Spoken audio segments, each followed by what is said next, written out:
నమో నారాయణాయ అండి. అందరికీ మనం కాబోయే వాయుదేవుడైన వడిరాజ తీర్థర్ గురించి తెలుసుకుంటున్నాం కదా. ఆయన గురించి మరికొన్ని విశేషాలు ఇప్పుడు తెలుసుకుందాం. ఒకసారి వడిరాజరు ఒక పనస చెట్టు కింద కూర్చొని విద్యార్థులకు శాస్త్రాలు బోధిస్తున్నారు. ఆ సమయంలో ఒక పిడుగు ఆ చెట్టు మీద పడింది. ఫలితంగా పడిపోయి చనిపోయింది. అందుకు ఎంతో విచారించిన వడిరాజర్ తన తపోబలంతో ఆ చెట్టుకి ప్రాణం పోసి మళ్ళీ బ్రతికించారు. ఇప్పటికీ ఆ చెట్టుకి చక్కటి పనస పళ్ళు కాస్తున్నాయి. వాటిని వడిరాజ తీర్థర్ అభిమాన దైవమైన హయగ్రీవ స్వామికి నైవేద్యంగా పెడుతున్నారు.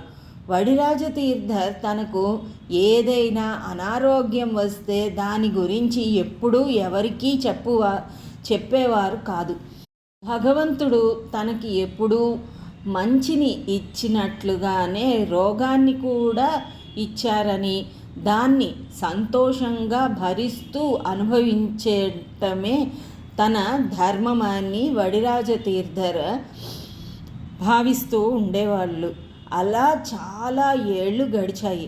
తనకు ఇక భౌతిక దేహం చాలించే సమయం ఆసన్నమైందని గుర్తించిన వడిరాజ తీర్థర్ తనకు ప్రాణ సమానమైన ఉడిపి పీఠాన్ని చివరిసారి కళ్ళారా చూద్దామని నిర్ణయించుకొని ఉడిపికి వెళ్ళాలనుకున్నారు. అప్పటికే ఆయనకి 120 సంవత్సరాలు రావటంతో కంటి చూపు బాగా మందగించింది. అలాంటి పరిస్థితుల్లో ఉడిపి పీఠానికి వెళ్ళిన ఆ పీఠంలో ప్రధాన దైవంగా పూజించబడుతున్న బాలకృష్ణుని ఎలా దర్శించాలో ఆయనకు అర్థం కాలేదు.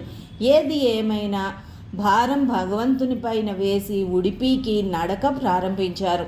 మార్గమధ్యంలో ఆయన తాను శ్రీకృష్ణుడిని కళ్ళారా చూడగలనో లేదో అని ఆందోళనకి గురి అవుతూ శ్రీకృష్ణుని మీద పాటలు కట్టి పాడుతూ ముందుకు కొనసాగారు.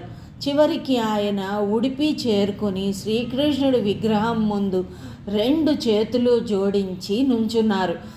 మహాభక్తుడు అయిన వడిరాజ తీర్థర్ను ఉడిపి పీఠంలోని బాలకృష్ణుడు అనుగ్రహించారు. ఫలితంగా వడిరాజ తీర్థర్కు చూపు బాగుపడింది. ఆయనకు బాలకృష్ణుడు తన విశ్వరూపం చూపించారు. స్వామివారు దివ్య దర్శనంతో వడిరాజ తీర్థర్కు ఎంతో స్వస్థత చేకూరింది. వడిరాజ తీర్థర్ ఈ మానవ లోకాన్ని వదిలిపెట్టే దురదృష్ట సమయం ఆసన్నమైంది. ఫాల్గుణ బహుళ తృతీయ తిథి నాడు వడిరాజ తీర్థర్ సజీవంగా బృందావనంలో ప్రవేశించారు. ఆయన సమాధి అయిన మరుక్షణమే ఆయన భక్తులు భోరున విలపించారు. ఆ సమాధి నుండే వడిరాజ తీర్థర్ స్వర్గానికి వెళ్ళిపోయారు. అలా వెళ్ళేటప్పుడు ఆయన తాను ధరించిన వస్త్రాన్ని మరియు పాదుకల్ని తన శిష్యులకు తన జ్ఞాపకార్థం ప్రసాదించారు. ఇప్పటికీ ప్రతి సంవత్సరం వడిరాజ తీర్థర్ ఆరాధన జరిగే సమయంలో ఆయన జీవించినప్పుడు ధరించిన వస్త్రాలను మరియు పాదుకలను ఎంతో భక్తితో పూజిస్తారు. వడిరాజ తీర్థర్ యొక్క ఆత్మ స్వర్గానికి చేరుకున్న తరువాత కూడా ఆయన తన భక్తుల్ని మర్చిపోలేదు. ఆయన జీవించి ఉన్న సమయంలో ఒక పుట్టగుడ్డి మూగ మరియు అవిద్యావంతుడు అయిన ఒక బ్రాహ్మణ యువకుడు ఆయన వద్ద పనులు చేస్తూ ఉండేవాడు. వడిరాజ తీర్థర్ వస్త్రాలు ఉతకటం, ఆయన భోజనం చేసిన పాత్రలను కడగటం లాంటివి కూడా ఆ బ్రాహ్మణ యువకుడు చేసేవాడు. తనకు అన్ని రకాలుగా సపర్యలు చేస్తున్న ఆ బ్రాహ్మణ యువకుడికి ఏదో ఒక సమయంలో తగిన ప్రత్యుపకారం చెయ్యాలని వడిరాజ తీర్థర్ అనుకుంటూ ఉండేవాళ్ళు. ఏది ఏమైనా ఆ బ్రాహ్మణ యువకుడికి ఏ సహాయం చెయ్యకుండానే వడిరాజ తీర్థర్ బృందావనంలోకి ప్రవేశించారు.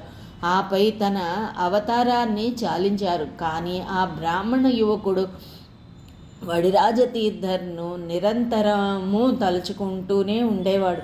వడిరాజతీర్థర్ అవతారాన్ని చాలించిన కొన్ని ఏళ్ల తరువాత ఒక రోజున ఆ బ్రాహ్మణ యువకుడి స్వప్నంలో కనిపించి అతనితో ఇలా చెప్పారు వడిరాజతీర్థర్: నేను వ్రాయాలి అనుకుని వ్రాయలేకపోయిన ఒక గ్రంథాన్ని నీచే వ్రాయించాలి అనుకుంటున్నాను. నేను ప్రతిరోజు నీకు కలలో కనిపించి ఆ గ్రంథంలో కొంత భాగం చెప్తాను. నీవు దానిని తెల్లవారిన తరువాత తాళపత్రాలపై వ్రాయాలి. ఇలా కొన్ని రోజులు వ్రాసినట్లయితే ఆ గ్రంథం పూర్తవుతుంది అని స్పష్టంగా చెప్పారన్నమాట ఆ యువకుడికి కలలో. అన్నమాట ప్రకారమే ఒక రోజు రాత్రి వడిరాజతీర్థర్ ఆ అవిద్యావంతుడైన బ్రాహ్మణ యువకుడికి కలలో కనిపించి ఆ గ్రంథంలోని కొంత భాగాన్ని చెప్పారు. మర్నాడు ఉదయం ఆ యువకుడు ఉడిపి పీఠాధిపతి వద్దకు వెళ్ళి ఆయనతో ఇలా అన్నారు: నాకు రాత్రి స్వప్నంలో వడిరాజతీర్థర్ కనిపించి ఒక గ్రంథంలో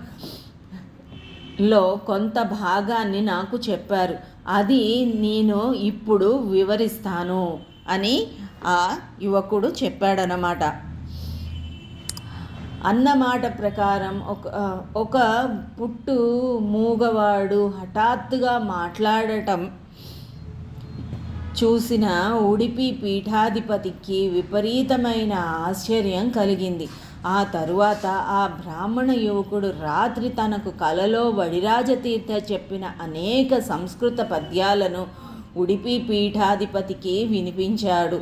ఆ అవిద్యావంతుడు అయిన ఆ బ్రాహ్మణ యువకుడు అద్భుతమైన సంస్కృత భాషలో ఆసువుగా పద్యాలను చెప్పటం చూసి ఉడిపి పీఠాధిపతి నిర్ఘాంతపోయారు.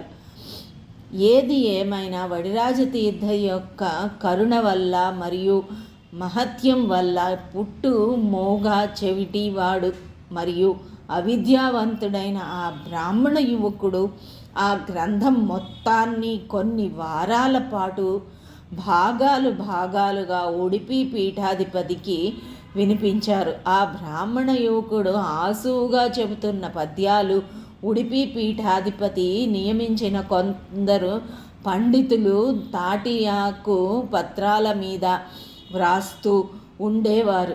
కొన్ని వారాల తరువాత ఆ గ్రంథం పూర్తయింది.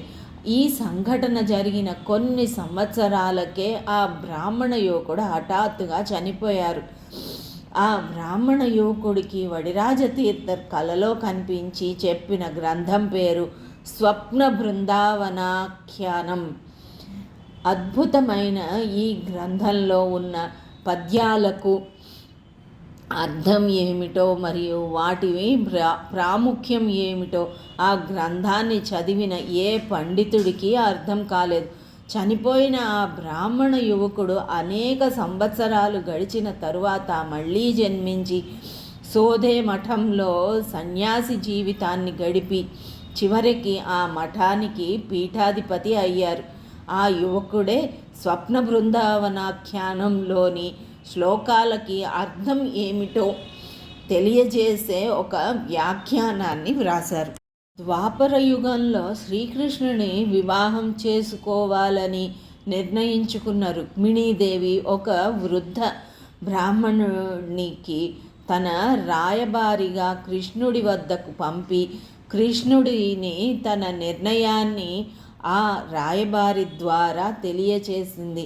అవతారుడైన శ్రీకృష్ణుని వివాహానికి కారకుడైన ఆ వృద్ధ బ్రాహ్మణుడు మహాపుణ్యాన్ని పొంది ఆపై మరుసటి జన్మలో వడిరాజతీర్థర్గా జన్మించారని చెబుతారు. ప్రస్తుతం వైవస్వత మన్వంతరం జరుగుతున్నది. ఇది ముగిసిపోయిన తరువాత వచ్చే మన్వంతరంలో వడిరాజతీర్థర్ వాయుదేవునిగా అవతరిస్తారని కొందరు పండితులు తెలియచేస్తున్నారు. ఇప్పటికీ వడిరాజతీర్థర్ భక్తులు ఆ స్వప్న బృందావనాఖ్యానం వ్యాఖ్యానాన్ని ఎంతో భక్తితో పఠిస్తూ ఉంటారు. ఈనాడు వడిరాజతీర్థర్ భౌతికంగా లేకపోయినప్పటికీ ఆయన అమర ఆత్మ బృందావనం నుండి భక్తులకు కరుణిస్తూ ఉంటుంది. సోడేలో ఉన్న ఆయన బృందావనాన్ని దర్శించి ఆయనను ప్రార్థించిన భక్తులకు కోరిన కోరికలు ఖచ్చితంగా తీరుతాయని చెప్పుకుంటూ ఉంటారు. చూసారా అంటే వడిరాజతీర్థర్ గారి మహిమలు, ఆయన యొక్క జీవిత చరిత్ర. కాబోయే వాయుదేవులకి మనం ఇచ్చే చిన్న నివాళి. ఓం నమో నారాయణాయ. వచ్చే భాగంలో ఇంకొక సిద్ధయోగి గురించి తెలుసుకుందాం. ఓం నమో నారాయణ.